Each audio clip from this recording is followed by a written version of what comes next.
Това е горен ляв централен резец.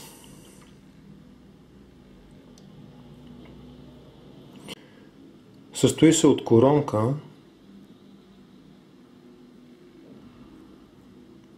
и корен. В областта на границата между двете анатомичната структура се нарича зъбна шийка. Това е вестибуларната повърхност на зъба, която е изпъкнала в хоризонтално и вертикално направление. Това е режещия тръп, марго инцизивус, а това е зъбната шийка, колум дентис. Когато искаме да кажем, че някой обект от зъба е разположен близо до режещия ръб, ние казваме, че той е по посока инцизално, докато когато искам да кажем, че е по посока на зъбната шийка, казваме, че е в цервикална посока. Между режещия ръб и медиалната, както между режещия ръб и дисталната повърхност, ъгълът и ръбът съответно не са еднакви. Това е така нареченият ъглов белег, който дефинира зъба като ляв. Медиалният ъгъл между инцизалния тръп и медиалната апроксимална повърхност е по-изострен, а дисталният ъгъл е по-заоблен. Освен това, този ъгъл е близо до 90 градуса, до прав ъгъл, докато този е в областта около двете повърхности, образува по-скоро тъп ъгъл. Шийката на зъба отделя коронката от корена и при вестибуларната повърхност е изпъкнала по посока на апекса, апикално изпъкнала, като както се вижда, по вестибуларната повърхност са разположени три отделни лоба, които изпъкналости, или още се наричат лобове, които са разделени от две бразди.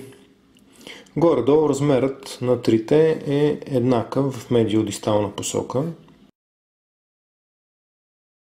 Също така се вижда, че между вестибуларната повърхност и двете апроксимални повърхности, както и между вестибуларната повърхност и шийката, се образува един много характерен ръб.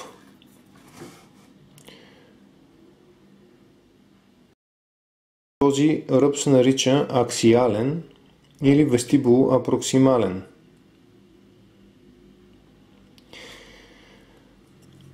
Повърхността, отграничена централно от ръба, принадлежи към вестибуларната повърхност и тя при различните индивиди е различно изпъкнала. Обикновено, дори при един и същи индивид, търпи еволюция във времето, като става все по-плоска и по-плоска, както и настъпва заличаване на тези три лоба.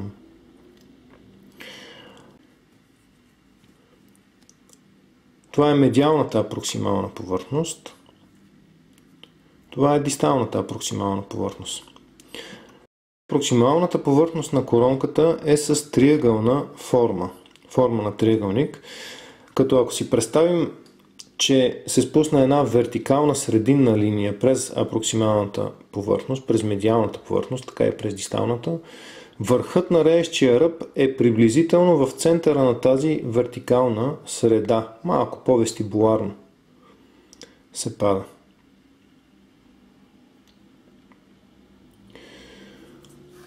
Тук контурът на шийката е изпъкнал, но този път по посока на режещия тръп.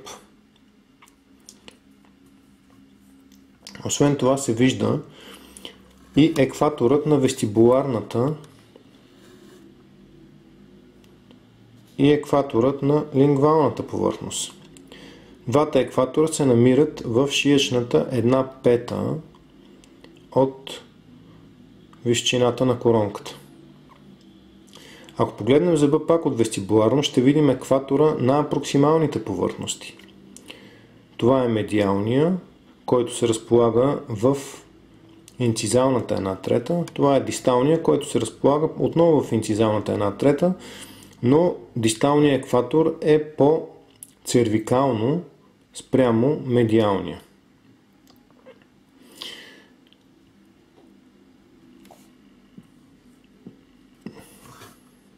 А проксималните повърхности също са изпъкнали, и медиалната и дисталната, като изпъкналостта на дисталната е малко по-голяма в сравнение с медиалната. Лингвалната повърхност на зъба се състои от изпъкналост, наречена цингулум, която се разполага в цервикалната 1/4 на короната, лингвално.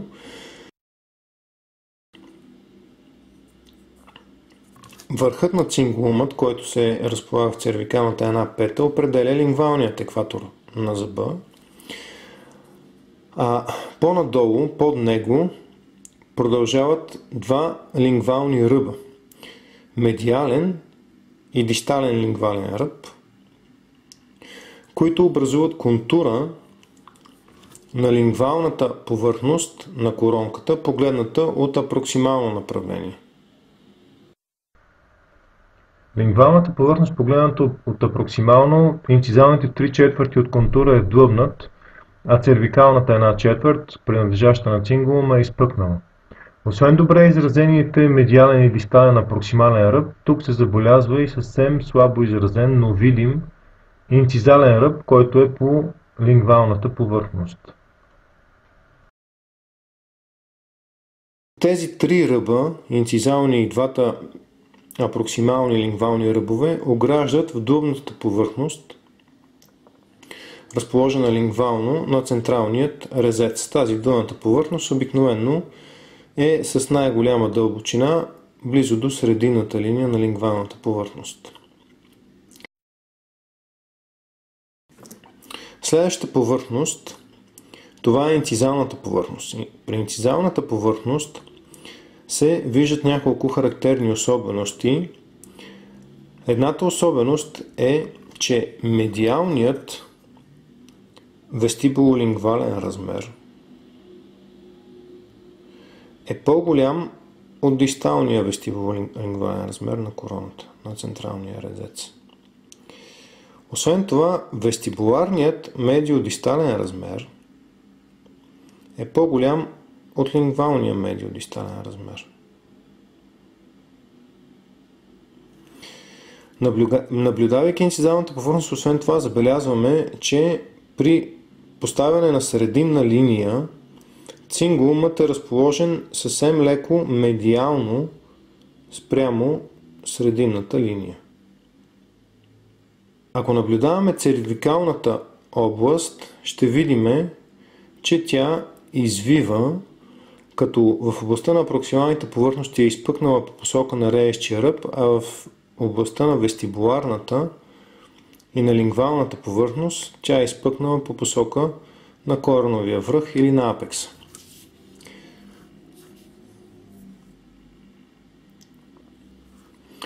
Горе-долу разликата в вертикално отношение между най-изпъкналата апроксимална и най-изпъкналата вестибуларна част на извивката е в рамките на 3-4 мм при централния резец в утроен размер.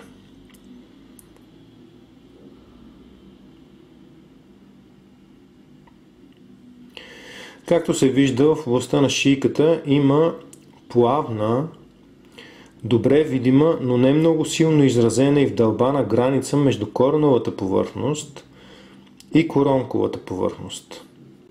Тази граница е много важна и се нарича емайло-циментова граница на зъба, която разделя емайлът на коронката от цимента на корена.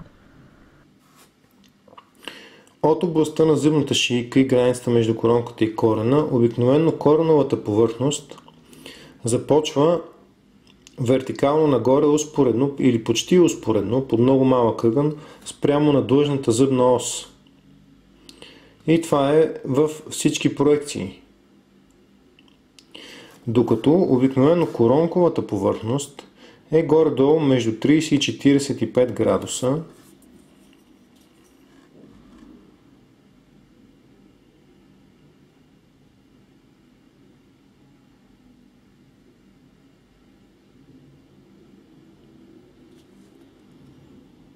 спрямо на длъжната зъбна ос.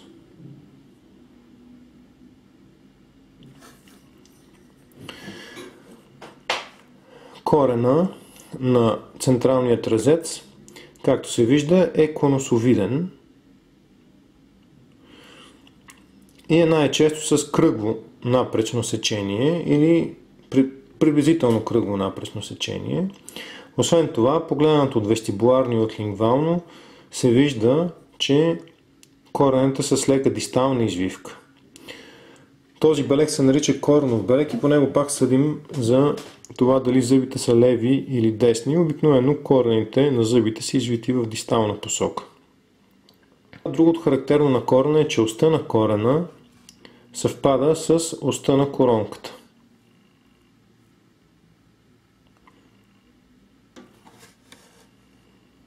Във всички направления.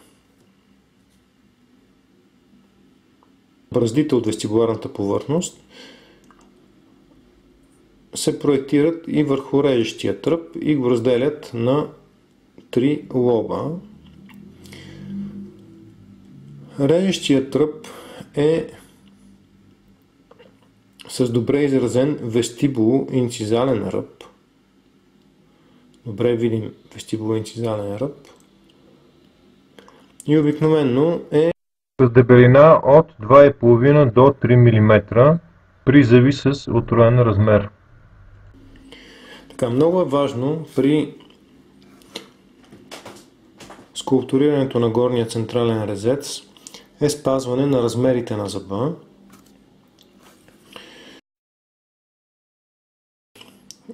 От вестибуларно направление медиодисталния размер на зъба, както казахме, екваторът е в инцизалната 1/3. В отроен размер обикновено е 25 мм. А проксималният размер е 21 мм, като размерът на шийката, т.е. границата в двата полюса възлиза приблизително на 18 мм, както в вестибулолингвална, така и в медиодистална посока. Дължината на коронката е 30 мм, а дължината на целия зъб е 65 мм. Знаейки тези размери, ние може да скулптурираме един пропорционален ръб. Винаги е препоръчително, преди да започнем с скулптурирането, да измериме вестибулолингвалният и медиодисталният размер с 2-3 мм по-големи. Това се прави с цел при отнемането на сапуна с моделажното ножче. Ако без да искаме отнемем повече от сапуна, то тогава тези 2-3 мм могат да компенсират това отнемане. Обикновено си позволяваме да направим това надконтуриране в медиодистална и вестибулолингвална посока, докато дължината на зъба обикновено я изрязваме точно толкова, колкото искаме да бъде. В случая вестибуларната повърхност ще ни бъде тук. Тя е 25 мм, но ние ще очертаем 28 мм.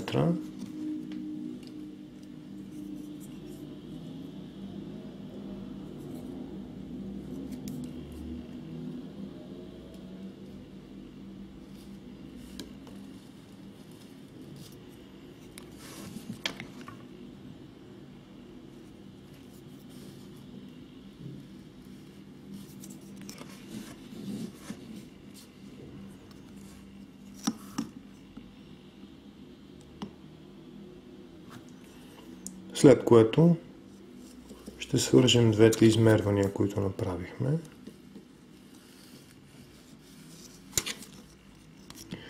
И отново ще проверим дали отговарят на 28 мм.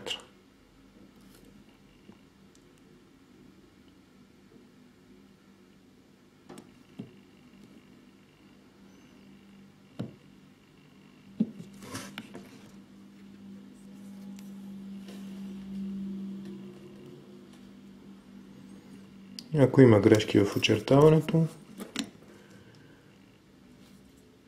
нанасиме своевременно корекции. След което пристъпваме към изрязване на сапуна.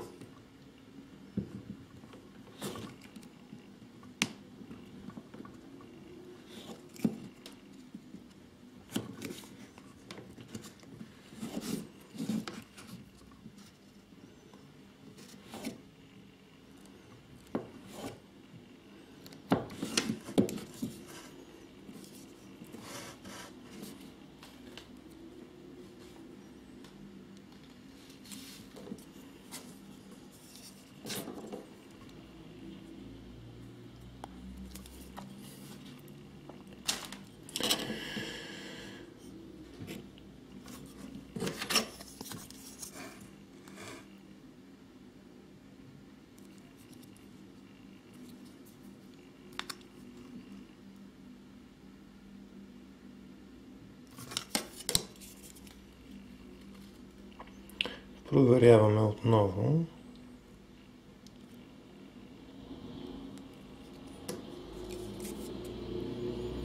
Равномерността. Значи 28 мм.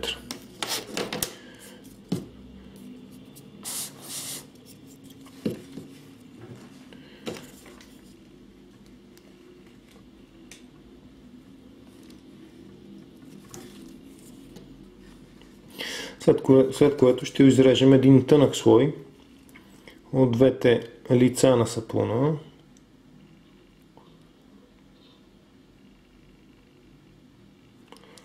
За да изгрежем гръпавините на производителя. Не ни объркват. Внимателно. От другата страна също така.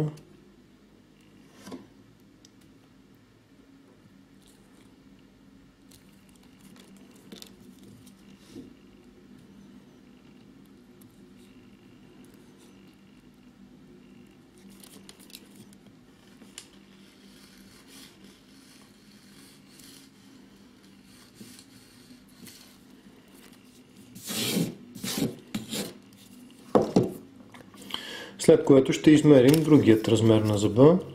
Би трябвало проксималният размер от вестибуларната до лингвалната повърхност, т.е. вестибулолингвалният размер да бъде около 21, само че ние събираме с 3, т.е. около 24, 23, 24 мм, както е вече след като изрязахме сапуна.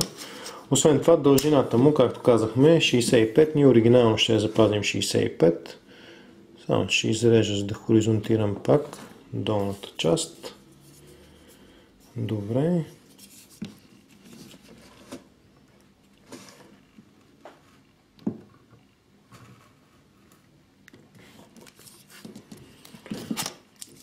Ще измерим 65 мм.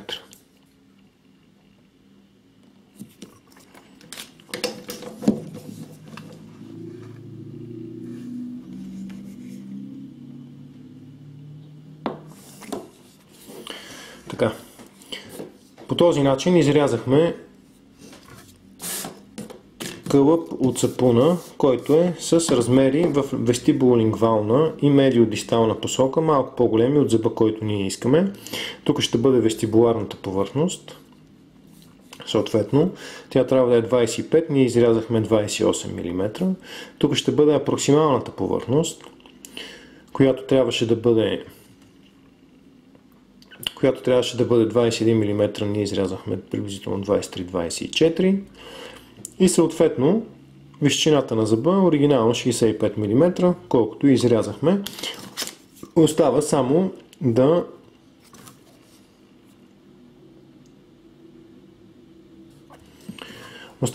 да нанесем дължината на коронката, която е 30 мм. Тук няма да маркирам много дълбоко.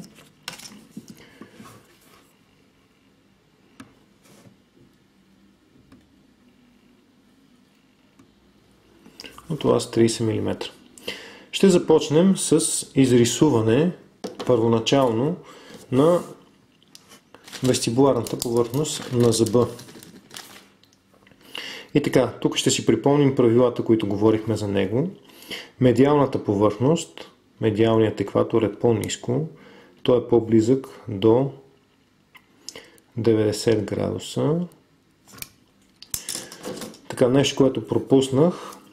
Улеснение е, когато успеем да си нанесем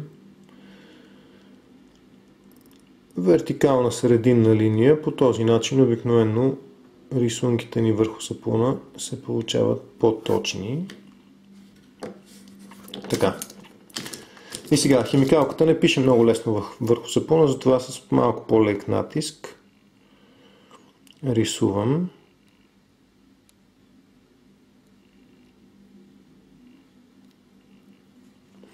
Докато дисталната казахме, че е по-заоблена и екваторът тук е по-високо.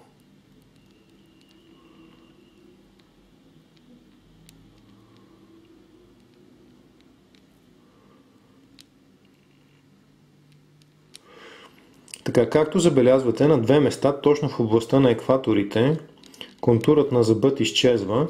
Ако нарисувам контура на зъба вътре в сапуна и го изрежа, тогава автоматически има опасност да загубя около 2 мм по 1 мм от двете страни, ако изрежа от сапуна в най-широката част.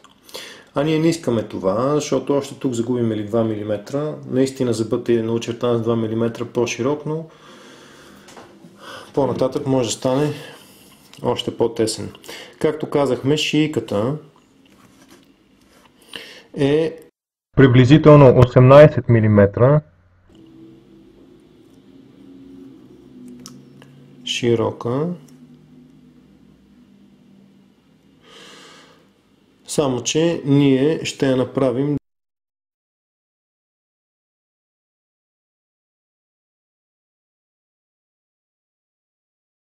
лекичко ще разширя контура. Около 21.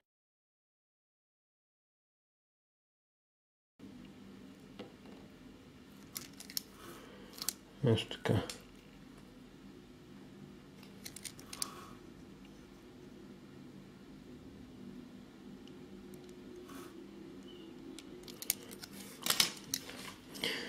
Значи от тук, ако започва корена и продължава нагоре. Горе-долу корена трябва да е симетричен спрямо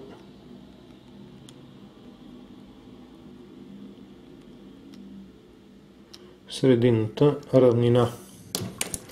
Така, много полезно при рисуването би било, ако много прецизно нарисуваме изображението на зъба на хартия и съответно го изрежем. Тогава можем да насложим директно върху сапуна и да проверим дали очертанията, които сме направили, съвпадат или да коригираме там, където не съвпадат. Така, значи това тук е по оригиналните размери на зъба, а нашата рисунка с около 2-3 мм по-широка, затова контурите на химикалката се виждат.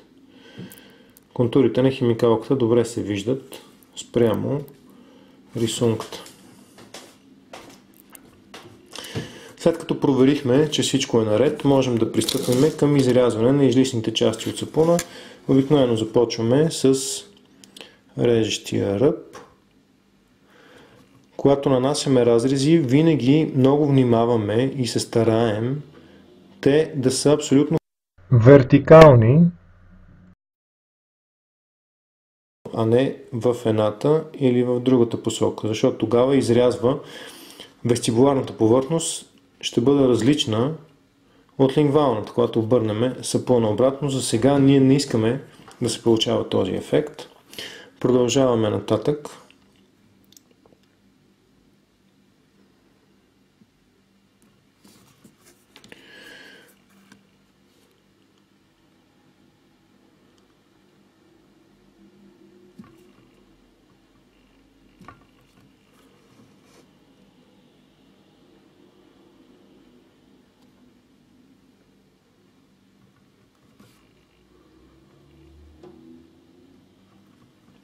След като достигна до границата между коронката и шийката, най-лесно би било да обърна сапуна и да продължа да изрязвам от кореновата повърхност по посока на коронката. Малко по малко, внимателно, лека по лека, бавно, докато достигна до границата между двете. В едната посока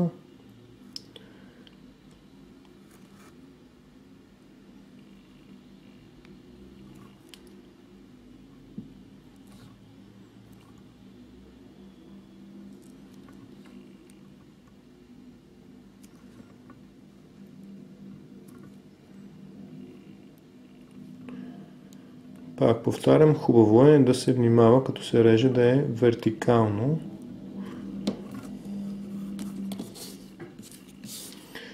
Надолу, след което повърхността, която съм изрязал, може малко да я загладим. Особено в областта на острите ръбове, които се получават. Съвсем леко заоблям медиалния ръб. Не прекалявам. Той поначало е по-изострен. Както говорихме, тук може да заоблим леко и върха на корена. Така. Изрязахме първата проекция на зъба. Хубаво отново да направим проверка с хартияната рисунка, която съм изрязал предварително. Да съм сигурен, че отговаря и е добре. Така. След което идва ред на следващата проекция. Обикновено рисуваме медиалната проекция, така както е нарисувана в ръководството. Медиалната повърхност на зъба е тази повърхност. Трябва да се опитаме да не я объркаме с другата повърхност. Това най-лесно става, като видим как корена е завит дистално. Както казахме, значи, щом е завит дистално, това е дисталната повърхност, това е медиалната повърхност. Първото, което ще направим, ще отново да си пренесем областта на границата, шиечната граница между коронката и корена на зъба, която беше 30 мм.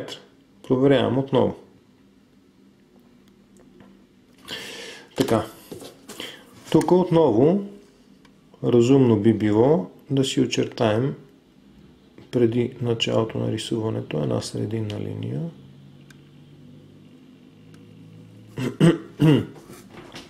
След което отново рисуваме, както от ръководството, режещия ръб. Започваме малко по-вестибуларно от срединната линия и продължаваме с една изпъкнала вестибуларна повърхност, чийто екватор е в шиечната една пета, след което повърхността преминава към срединната линия с изпъкнала повърхност по посока на реещия ръб. И отново от лингвално, тук имаме цингулум, чиято повърхност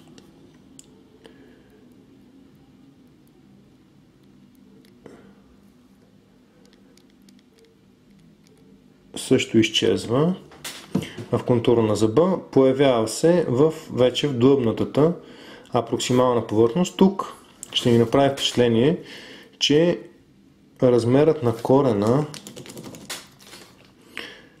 в сравнение с края на сапуна е много голям. Той почти достига до края на сапуна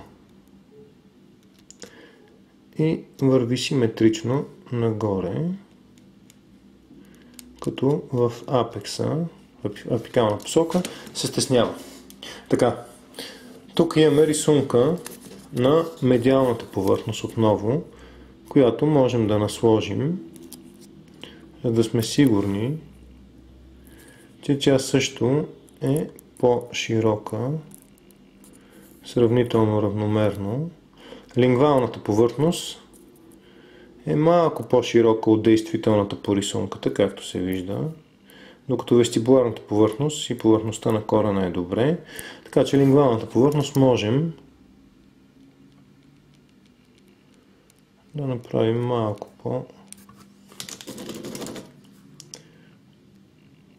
по-удебелена.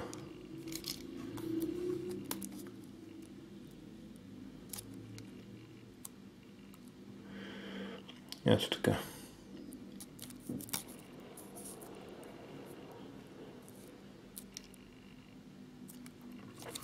Така, след като сме сигурни, че контура ни е малко по-широк, може би с милиметър-два, отново започваме да изрязваме, като започваме от режещия ръб. Много внимаваме режещия ръб да изрежем право надолу. Продължаваме по посока на шийката, повърхността е изпъкнала.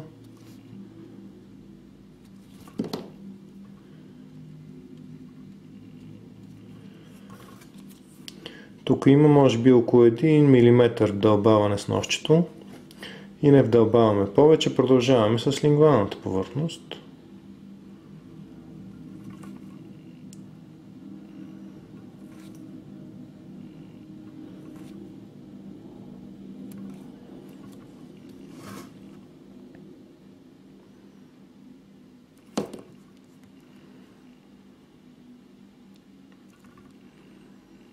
Ето искам да доизрежа симетрично. Лекичко да заобля.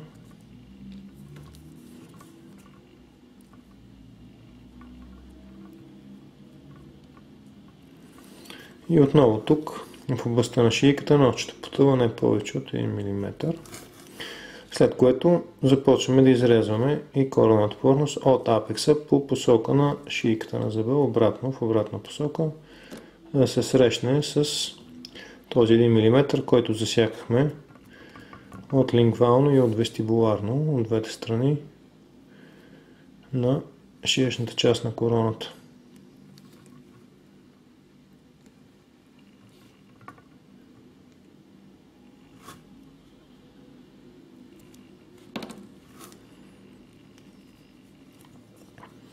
Така, тук за съжаление не изрязах много равномерно.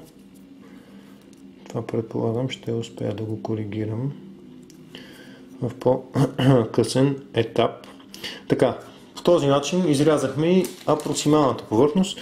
Искам да проверя отново. Да, наистина тя е навсякъде с около милиметър и половина-2 по-широка от оригиналните размери, след което остава най-трудната инцизалната повърхност. Инцизалната повърхност е много важно да я нарисуваме точно, както си спомняме.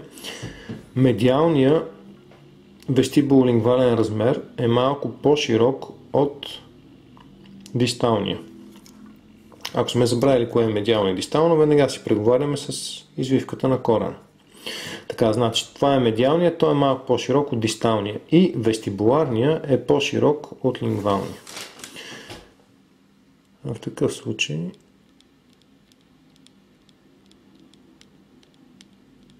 аз ще пробвам сега да го нарисувам това.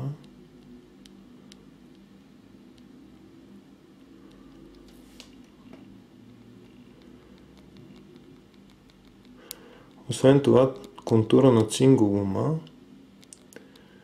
е мъничко по-медиално в сравнение с срединната линия.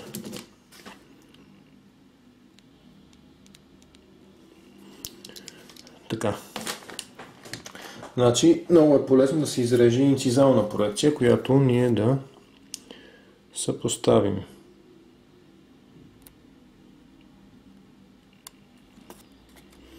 Първо ще се поставя медиалната половина, после дисталната. Така, медиалната половина ми изглежда добре. Нека да видим и дисталната сега.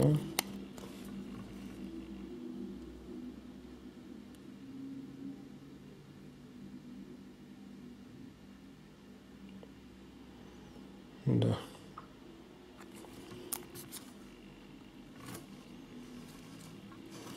И тя мисля, че е добре очертана.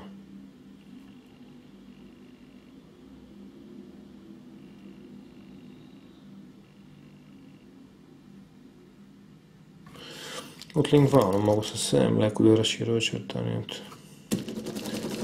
От дистално. Извинявам се.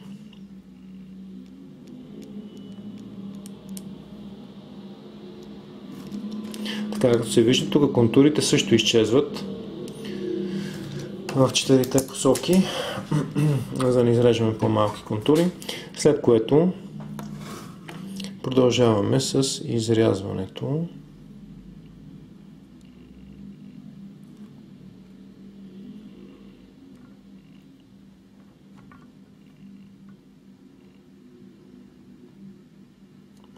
Внимателно режеме целия сапун, който е отвъд линията на химикалката, включително и по корена, по кореновата повърхност.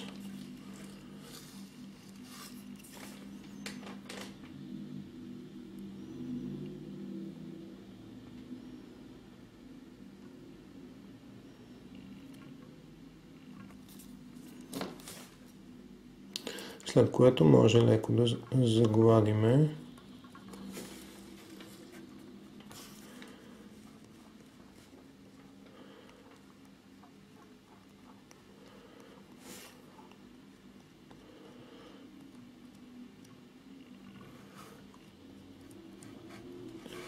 ръбовете по същия начин. Изрязваме и от лингвално.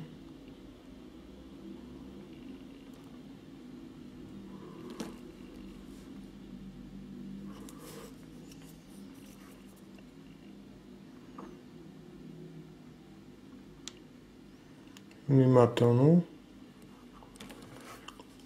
Така. Тук продължава да се вижда химикалка, защото преместих очертанието по-периферно и съответно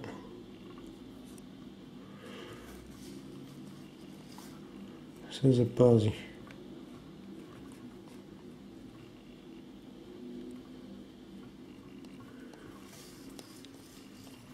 Така.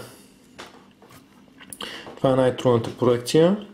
След като изрязахме и нея, отново бихме желали да я проверим с нашето макетче. Виждаме, че сме доста близо. Така. След което имаме един зъб, който е изрязан в трите проекции. Това все още е далече от окончателната форма на зъба, както ние го знаем. От тук нататък трябва да се спазят само още някои правила за довършване на зъба.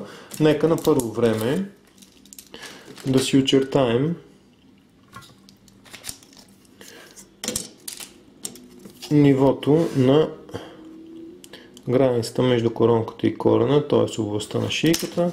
Тя би трябвало да има маркировка, където е, но аз искам да премеря за всеки случай. Така.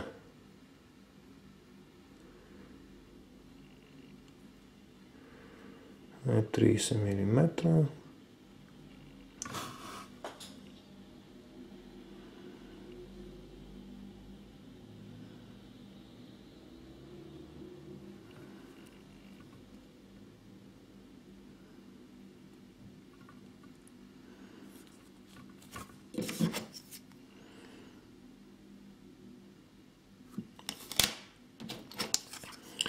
Така. Оставащото трябва да е 35 мм. 34, малко по-малко. Така. След което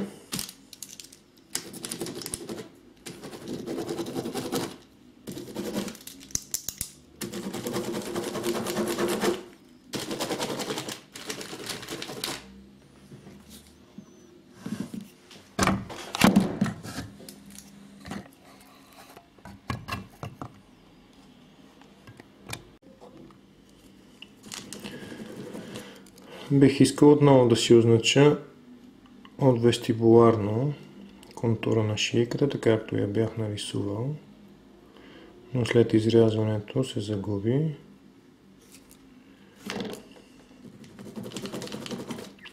Това може да се направи и от лингвално.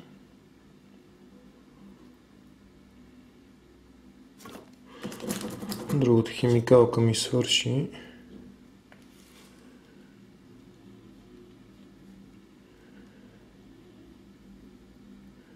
Тази не маркира толкова добре. Трябва да я разписваме по-често.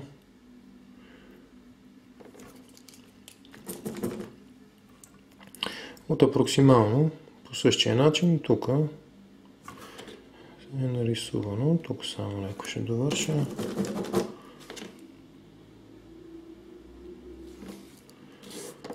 Така.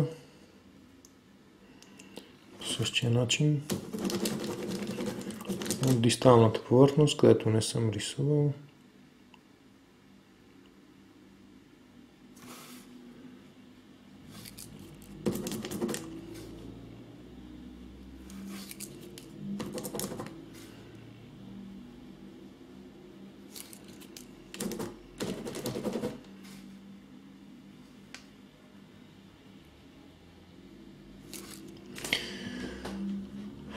Така. След което това е контурът на коронката. Аз го изрисувах. Искам да нарисувам контура определящите линии. Това са линии, които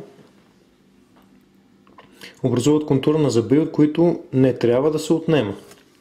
Значи, в вестибуларната проекция линията върви в средата на корена и в средата на короната. Освен това, контурообразуваща линия е апроксималният ръб, вестибулоапроксималния или аксиалния ръб, който в инцизалната част е близо до контура, оригиналния, който начертах с химикалката, докато в областта на шийката е около милиметър 2 отдалечен от този контур. Така. Това е вестибуларната повърхност. По апроксималните повърхности контурът обикновено е в средата.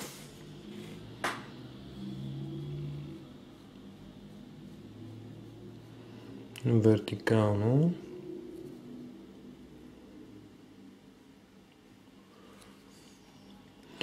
Лингвалната повърхност в областта на корена и до цингулума.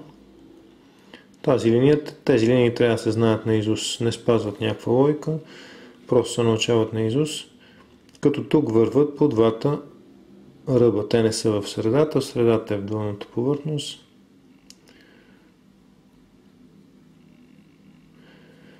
Вървят по лингвалните два ръба, медиалния и дисталния, и съответно при другата апроксимална страна пак в средата.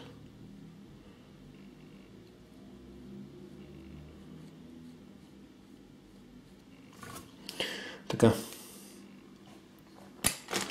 След като ги очертахме малко измъчено, следва оформяне на шийката. Както се вижда, шийката на апроксималната повърхност започва някъде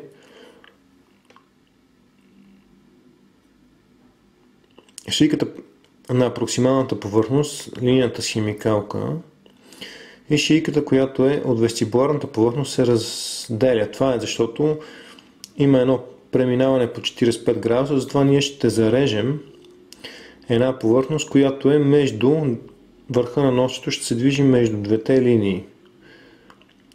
Тоест, по този начин косо ще режа. Ще внимавам да не изрязвам повърхност, която е ограничена от молива, кафявия молив. И тук ще врежа по-дълбоко между тия двете повърхности.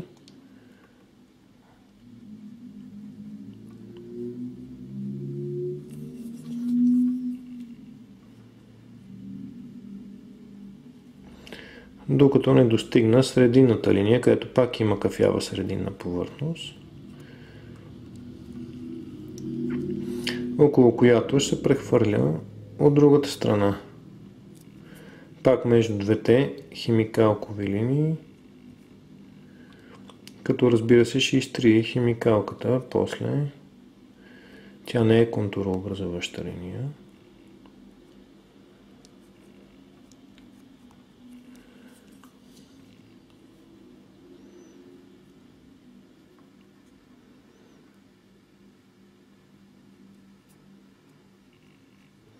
Както и другата химикалка.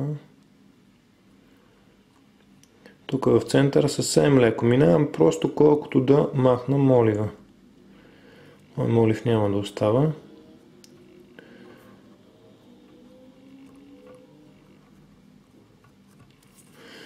Така.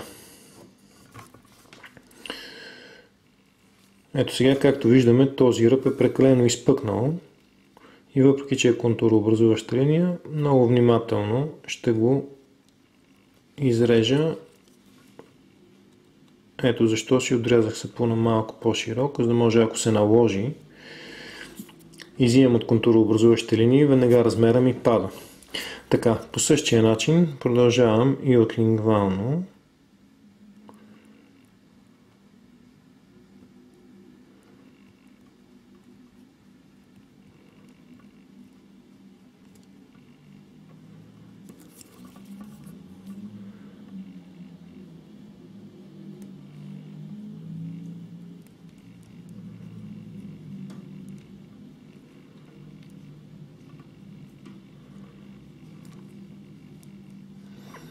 Изрязвам между двете линии, като внимавам да не изрязвам от тях. В средата тук също ще влезе леко внимателно, не повече от половин милиметър. Така, и по този начин шийката на зъба, както виждаме, вече е оформена за сметка на короната. Кореновата повърхност все още надстои. Тук внимателно повтарям. Държа ножчето по ъгъл 45 градуса спрямо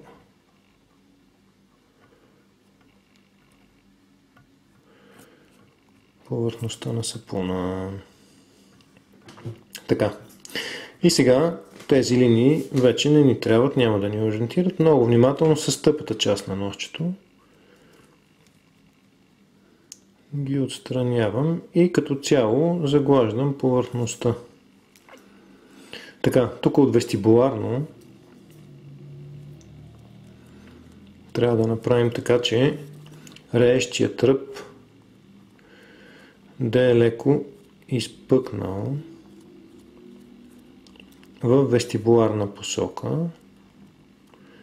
Това става като изрежем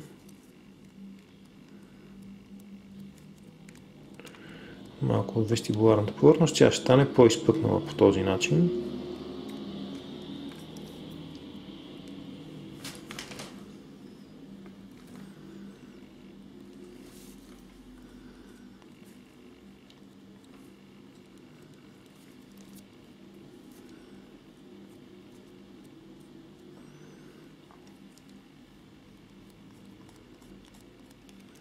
Много внимателно.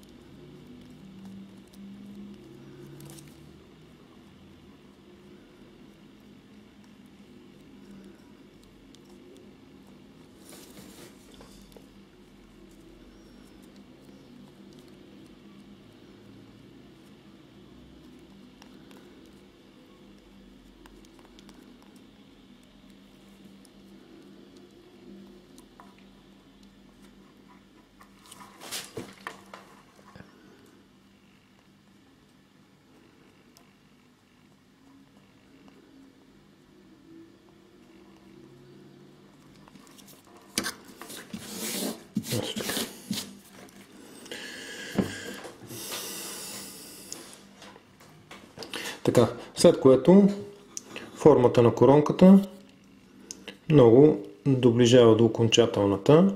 Трябва да оформим корена, значи съвсем тънък слой от сапуна, който надстои над изрязването, го изрязвам по хода на целия ръб, но все пак да остане да надстои 1 мм. Както се вижда тук. Значи съвсем тънък слой хващам, но оставам надстоящата част с около милиметър.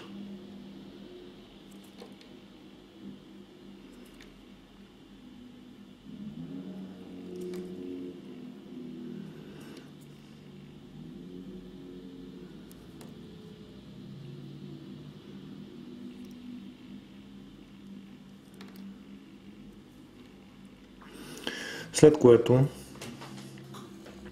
оставящия милиметър ще го задълбая, като ножчето пак държа под 45 градуса спрямо повърхността на сапуна. Ако си спомняме, повърхността на корена беше успоредна на длъжната зъбна ос, т.е. вертикална, а не по 45 градуса. Но ние ще я зададем първо по 45 градуса, а после ще изрежеме оставащата надстояща част.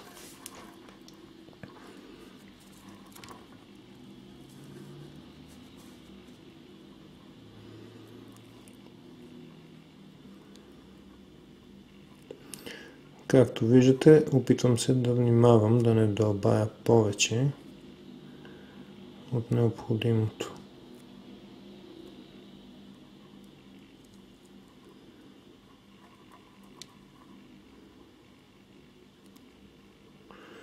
Освен това внимавам върха на ножчето да се движи точно по границата, по синусоидата на границата между двете.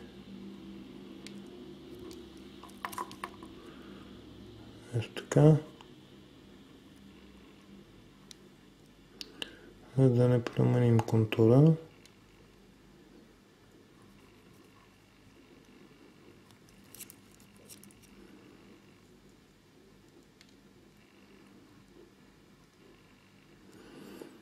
Тук е изискващо време тази манипулация, за да стане точна. По същия начин ще направя още веднъж, но с тъпата част на ножчето от към страната на короната, много внимателно.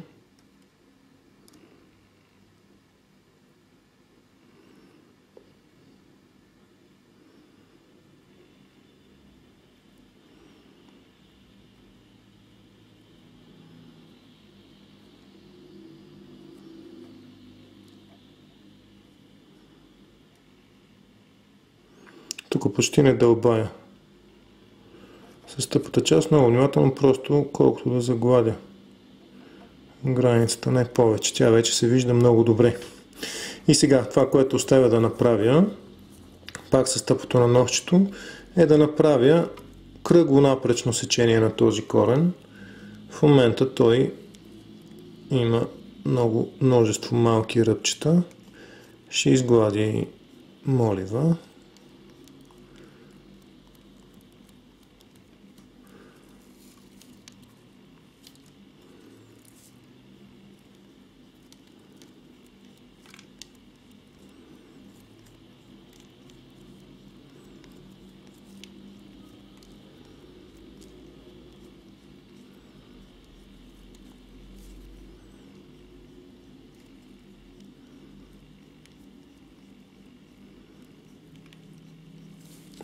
След което тази част, която отрязах по 45 градуса, сега надстои силно. Ще се вързне и пак с тъпото ще я приближа до шийката. Така че да е вертикално продължение. Както си спомняме, кореновата повърхност продължава вертикално нагоре, успоредно на зъбната ос от емайл циментовата граница. А този 45 градусов ъгъл, който направихме, ние просто колкото да отдиференцираме корена от коронката, след което по този начин изряза на кореновата повърхност елиминира 45 градуса и преминава в вертикална повърхност. Както виждате, върха на носчето не достига до емайлциментовата граница. Работя с носчето почти до емайлциментовата граница на около половин милиметър, но не я достигам, за да елиминирам риска от увреждане на вече оформената граница.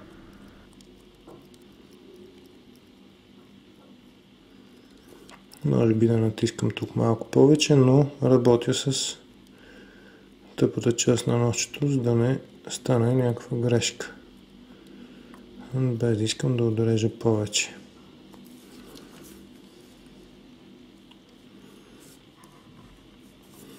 Така.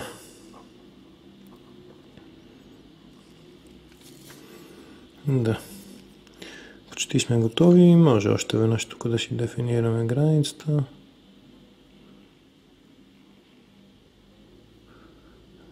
Без да отрязвам почти, просто махам някъде, ако има размазани отпилки от сапуна.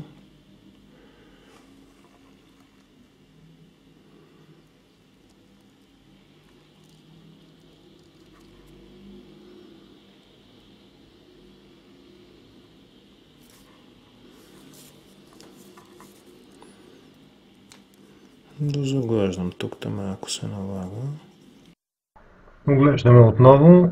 Вече короната и корена са почти готови в окончателната им форма и размери.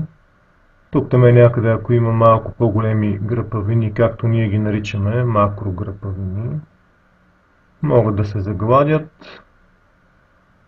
Съответно, внимателно, за да не отнемаме много. Обикновено в този етап на скулптурирането студентите най-често в опита си да поправят зъба и започват да го развалят. Ето, например, аз тук постоянно ми се ще да дефинирам по-добре шийката от коронката и понякога вдълбавам повече.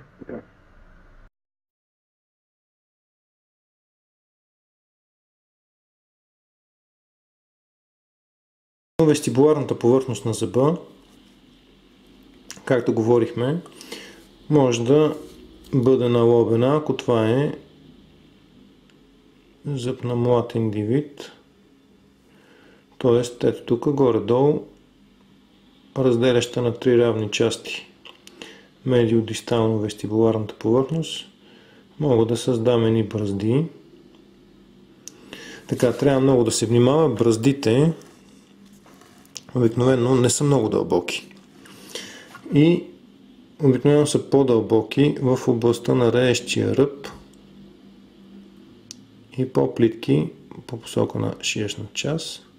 След като ги направя, те не са така ограничени.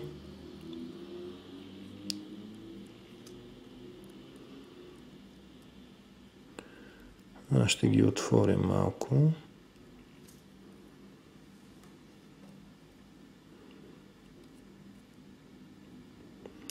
Така, това е пожелателно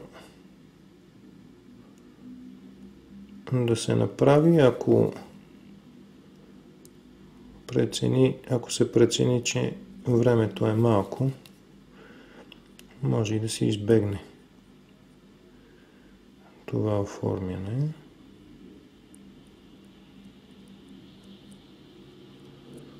Значи при оформянето да се получи изразен ръб между вестибуларната повърхност и режещия ръб.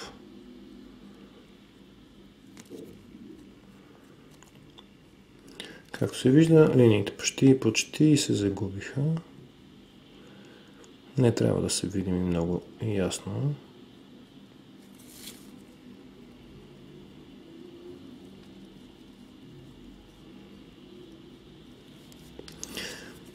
Така те резултират в лека налобеност и на реещия ръб, т.е. с врязан половин милиметър от реещия ръб. Нека по същия начин отварям повърхността.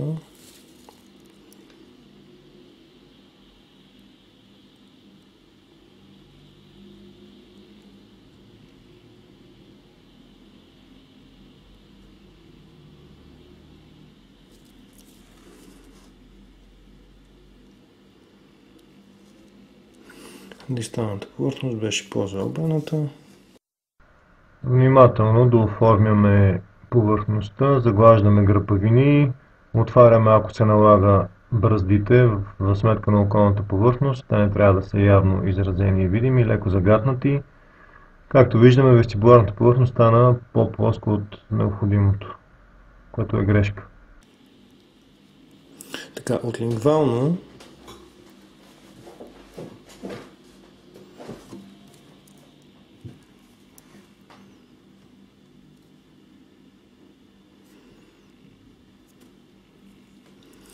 добре, нека този ръб тук, който малко по-голям се получи, него да го отнема по медиалната повърхност. Идеално. Така, от лингвално се получава едно вдълбаване, което е в основата на цингулума. По този начин го правим.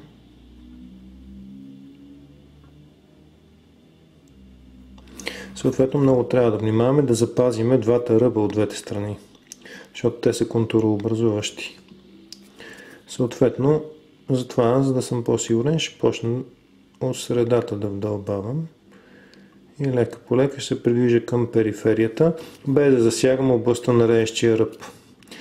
Достигам на около 2 мм от реещия ръб.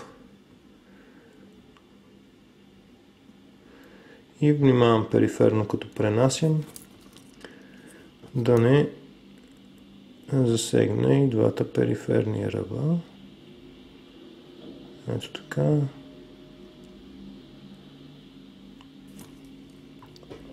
Както казахме, в областта на реещия ръб също има един много финно видим ръб, който сега е момента да го направим. И той се съединява с двата медиални и дистални апроксимални ръбове. Той е съвсем фин, така че тук това ще го изчистиме. Продължавам с върха на ножчето, леко и внимателно да заглаждам повърхността. Пак повтарям, най-вдълбната част е в вертикалната среда на лингвалната повърхност. Постепенно периферно тя започва да става все по-издигната по посока на ръбовете. Тук като лека грешка също може да се отбележи, че медиалния и дисталния апроксимален ръб станаха малко по-тънки от необходимото. Зъбите, които съм ви раздал, те са с правилна медиодистална ширина на ръбовете.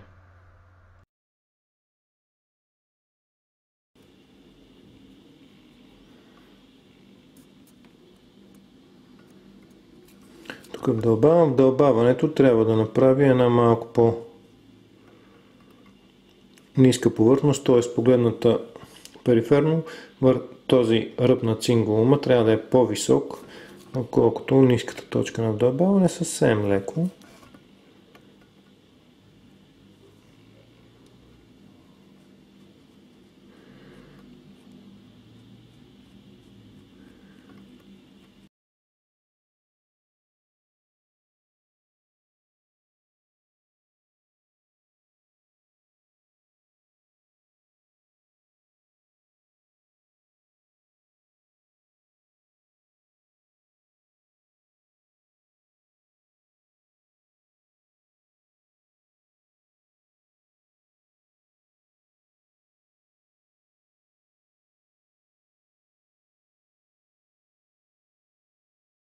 Това е вдълността повърхност на лингвалната повърхност на зъба. Зъбът ми е готов. Може би трябва лекичко да го дозаобля.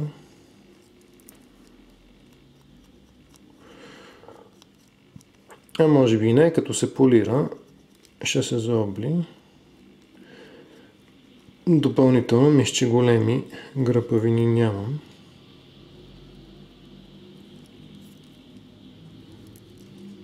Така. И сега да преговарим готовия зъб. Както казахме, Вестибуларната повърхност, медиодисталния размер трябва да е някъде около 25, както виждаме горе-долу 25 мм. Наистина изрязахме го малко по-широк, но след изрязването се получава 25, този размер трябва да е 21, подозирам, че е по-голям. Да, то е в момента 22 мм. 22 мм, съответно може мъничко да се стесни повърхността при желание. Така също изглежда пропорционален, но ако желаем, може да отнемем по половин милиметър от вестибуларната и от лингвалната повърхност. Съответно,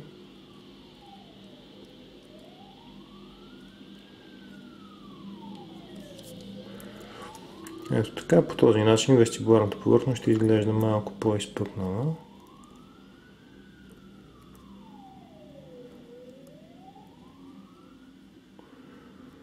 Отколкото е в момента. Така, областта на шийката трябваше да е 18 мм. Тя в момента е някъде около 19.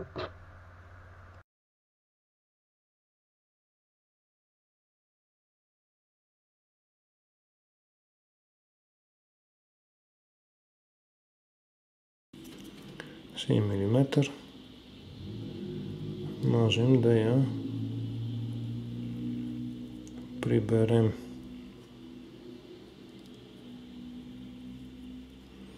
От лингвално особено. Ще го направим това. Ето така. По същия начин ще приберем и корен. Най-лесно е, когато размерите са по-големи и ние се налага да отнемаме. Добавянето при сапуна не е много възможно.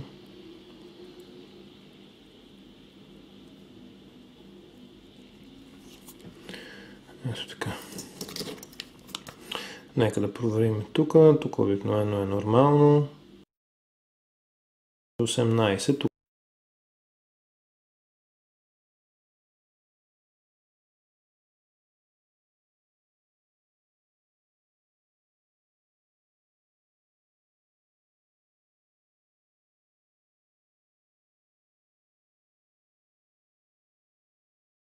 Дължината на короната би трябвало да е 30 или подобно.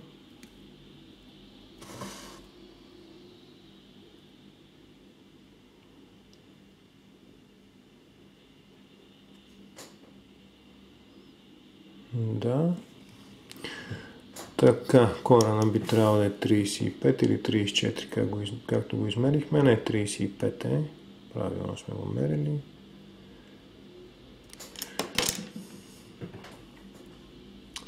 Така. И съответно от вестибуларната повърхност, нека да припомним наловеността на раещия ръб, ъгловия белег, от медиално по-заострения, дистално по-заоблени и по-тъпия ъгъл.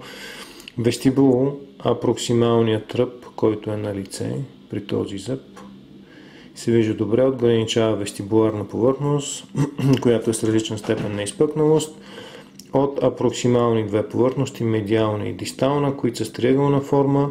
Реещият ръб е някъде по средата. В вертикално отношение среда приблизително в горната 5 се намират екваторите, вестибуларни и лингвалния, където съответно от лингвалния имаме цингулум, вестибуларно и изпъкналата вестибуларна повърхност на шийката. От лингвалната повърхност имаме цингулум, който е продължава по посока на инцизалния ръб с медиална, съответно и дисталния ръб. И в долната повърхност, която ограничава тръбовете, тук има съвсем леко изразено ръбче в областта на реещия ръб. Съответно, границата между коронката и корена в областта на шийката, която не е силно издълбана с ножчето, а е достатъчно добре видима и леко разграничима, откъдето започва зъбния корен.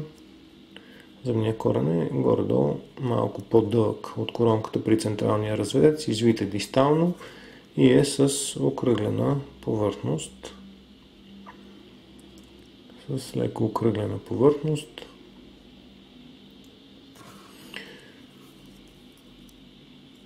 Някъде, където е по-надстоящ, може да се отнеме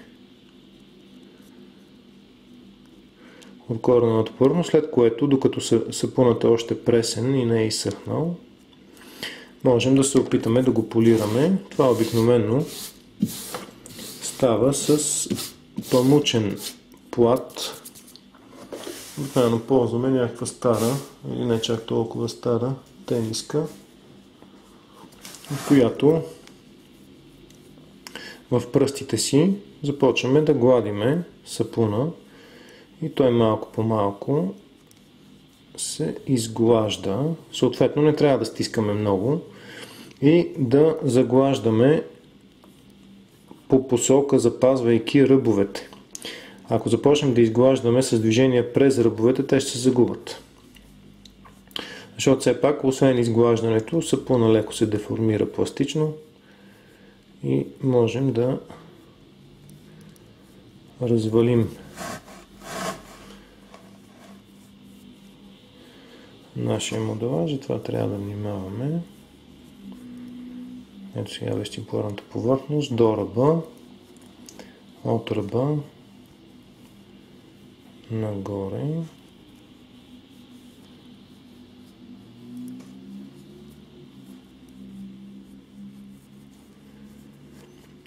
Пак повтарям, това нещо се прави докато сапунът е още мек, веднага след като сме завършили с скулптурирането.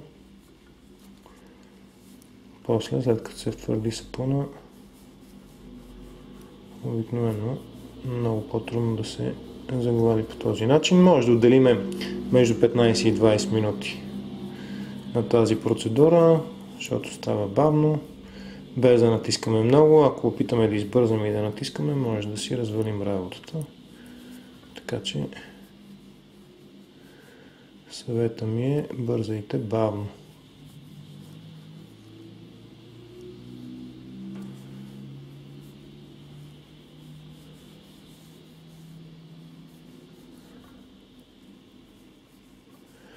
Е така, тук при полирането леко ще се загуби налобеността, но няма да изчезне напълно. Тя принципно е леко и внимателно загатната.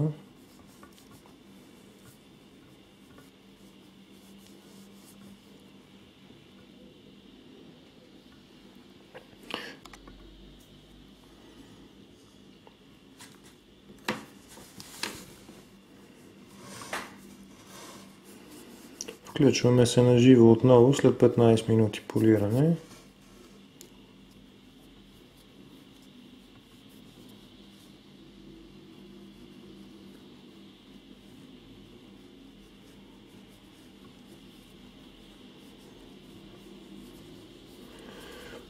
Зъбът вече много гладък.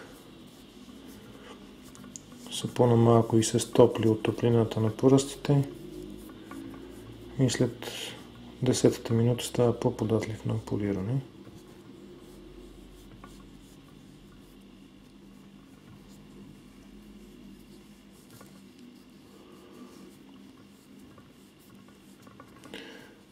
А всички оценяващи много обичат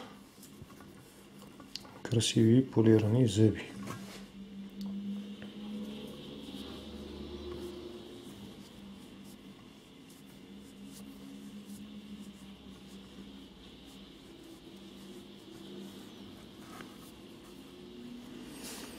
Ето така.